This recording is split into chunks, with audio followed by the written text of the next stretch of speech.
Now I'm going to introduce something to you that doesn't exist in most languages. In Python, we can actually add an else clause onto the end of our loops. So if I give you an example, let's do a simple loop for I in range 10. And then if I print I, well, actually I'll print I plus 1 because it's easier for us to see the numbers because it counts from 1 to 10 instead of 0 to 9. But in any sense, the loop is running 10 times. Now, hopefully if I explained in the last videos well enough, you know that however many lines of code I've got here, as long as they're indented, they're part of the loop. So if I was to print, I don't know, I times 100, when I run it, you can see in each loop, it says the first number, so I plus 1, which is obviously 1 because it was 0, then do 0 times 100. I ought to do I plus 1 times 100. So it looks like 1, 100, 2, 200, 3, 300. You get the idea. So I can have as many lines of code as I want. However, when I want to finish my loop, all I do is I pull back. So I get back in line. I'm outside of that indented block. And then if I print entire loop as finished, what it will do is at the end, it's broken out of my loop and it prints entire loop as finished. Now, we can do something similar with an else clause, but there is a difference that people often get confused about what it is. So if I add else here, and I put that inside,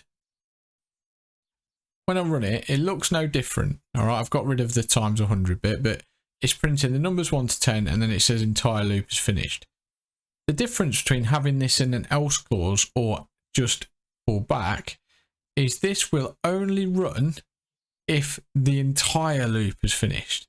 So in the next video, or in 2 videos time, I'm going to teach you how you can use commands to break out of a loop early. So I'll give you an example here, but we're going to go into it in more details in another video. If I is equal to 6, break. When we run that, we can see, look, it goes, and I'll explain this in detail because it's all about the positioning, but we know that I starts at 0, so then it's outputting 1 because it's plus I plus 1. So 0, output 0, output 1. Let's get that back just for sanity while I'm explaining it. So I is 0, print 0. If I equals 6, well, that's false, isn't it? Because I is 0. So it doesn't break out, it just goes back to the top. And then I becomes 1, print out. Again, that's false, back up, etc. 2, 3, 4, 5. Eventually I is 6. Now when I is 6, it still prints 6 out because that's the first line it runs. Then it gets into this if statement. That is now deemed to be true. So it then breaks out. And what the break does is it will stop running my loop. It breaks out of the loop or will then look for the lines of code that aren't indented anymore. So if I print a message here, I'm out, meaning I'm out of the loop. Then when I run it, you can see it now says 0 to 6, and then it says I'm out the loop. So we know it's running this line down here. Now this is always going to run when the loop's finished because it's pulled back, so it's outside of the loop, which is the next natural place for the computer to go to run code.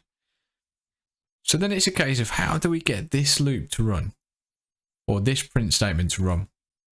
Well, that's if this isn't deemed to be true, so the entirety of the loop finishes, it hasn't ended early, and then it will run the else statement.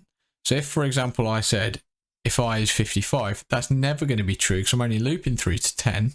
So when I run it, you can see I got to the end. It then does this block of code here because the entirety of the loop is finished. And then it will say I'm out the loop because we're always going to run that because that's the next block of code that's going to be run. So I know that sounds relatively random at this point, but you'll see in some challenges why you might find that useful.